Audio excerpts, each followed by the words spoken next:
দর্শক, জনময় লাইভে আপনাদের স্বাগত জানাচ্ছি। আমি জান্নাতুর রহমান সরাসরি যুক্ত হয়েছে বাংলা মোটর রূপায়ণ টাওয়ারের সামনে থেকে দেখানোর চেষ্টা করছি এখানকার বর্তমান পরিস্থিতি। দর্শক, আপনারা জানেন আজ মার্চ ফর গাজা কর্মসূচি অনুষ্ঠিত হবে রাজধানীর সোহরাওয়ার্দী উদ্যানে। ইতিহাসের সর্ববৃহৎ একটি গণজমায়েত কিন্তু হতে যাচ্ছে,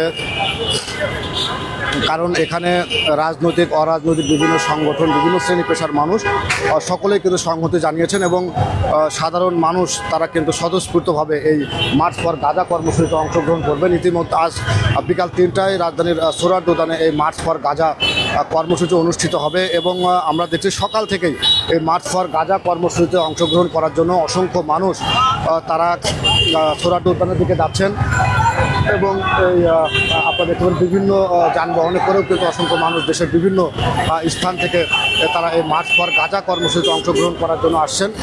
মানুষের যে স্বতঃস্ফূর্ত অংশগ্রহণ তাতে ধারণা করা হচ্ছে ইতিহাসের সর্ববৃহৎ একটি মার্চ হবে এই সোহরাওয়ার্দী উদ্যানে। বিকাল 3টায় এই মার্চ ফর গাজা কর্মসূচির শুরু হবে, কিন্তু আমরা সকাল থেকেই দেখছি দেশের বিভিন্ন প্রান্ত থেকে, বিভিন্ন এলাকা থেকে অসংখ্য মানুষ এই মার্চ ফর গাজা কর্মসূচিতে অংশগ্রহণ করার জন্য তারা রাজধানীতে আসছেন এবং আমরা দেখেছি 5টি পয়েন্টে কিন্তু মানুষ তারা সমবেত হবে, জমায়েত হবে এবং সেখান থেকে তারা মার্চ করে সোহরাওয়ার্দী উদ্যান যাবে। তারই একটি পয়েন্ট কিন্তু এই বাংলা মোটর। আমরা দেখেছি বাংলা মোটরের কিছুক্ষণ আগে অসংখ্য মানুষ তারা জমায়েত হয়েছিলেন এবং তারা মার্চ করে মিছিল নিয়ে তারা কিন্তু সোহরাওয়ার্দী উদ্যানের দিকে গেছে এবং এখনও অসংখ্য মানুষ, এই সাধারণ মানুষ এখানে জমায়েত হচ্ছেন এবং এখান থেকে কিন্তু মিছিল নিয়ে তারা সোহরাওয়ার্দী উদ্যানের দিকে যাচ্ছেন। এছাড়াও অসংখ্য মানুষ সিঙ্গেল এককভাবেও ফিলিস্তিনের পতাকা হাতে, কালেমার পতাকা হাতে তারা কিন্তু সোহরাওয়ার্দী উদ্যানের দিকে তারা যাচ্ছেন, আমরা সেটাও কিন্তু লক্ষ্য করছি।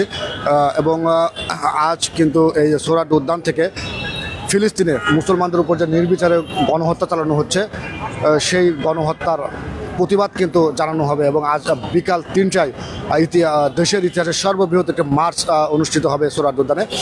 আমরা দেখছি বিকাল 3টায় এই কর্মসূচি শুরু হওয়ার কথা থাকলেও সকাল থেকেই অসংখ্য মানুষ তারা রাজধানীর বিভিন্ন প্রান্ত থেকে সমবেত হচ্ছেন এবং তারা মার্চ করে তারা কিন্তু তারা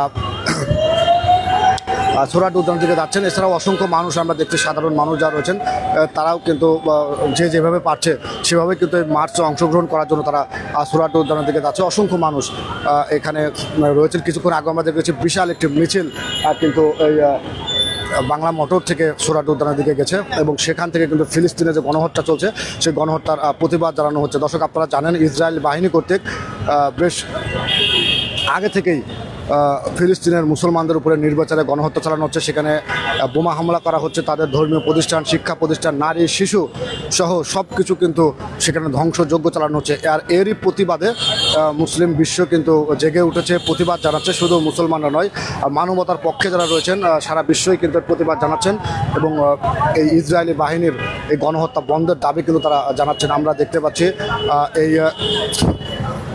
শান্তিপূর্ণ মার্চ ফর গাজা কর্মসূচিকে কেন্দ্র করে কেউ যেন কোনো ধরনের কোনো অপ্রীতিকর ঘটনা ঘটাতে না পারেন এবং এখানে যেহেতু লক্ষ লক্ষ মানুষের জমায়েত হবে আর সেখানে দুষ্কৃতিকারী যারা রয়েছেন তারা যেন কোনো ধরনের কোনো অপ্রীতিকর ঘটনা ঘটাতে না পারেন, কেউ কোনো খারাপ পরিস্থিতি সৃষ্টি করতে না পারেন, সেই কারণে কিন্তু আইনশৃঙ্খলা রক্ষাকারী বাহিনীর সদস্যরা সতর্ক অবস্থানে রয়েছেন এবং বাংলা মোটর যে মোড়টি রয়েছে রূপায়ণ টাওয়ারের সামনে এখানে কিন্তু অসংখ্য সেনাবাহিনীর সদস্যরা আপনারা দেখছেন সতর্ক অবস্থানে তেনারা রয়েছেন এবং এখানে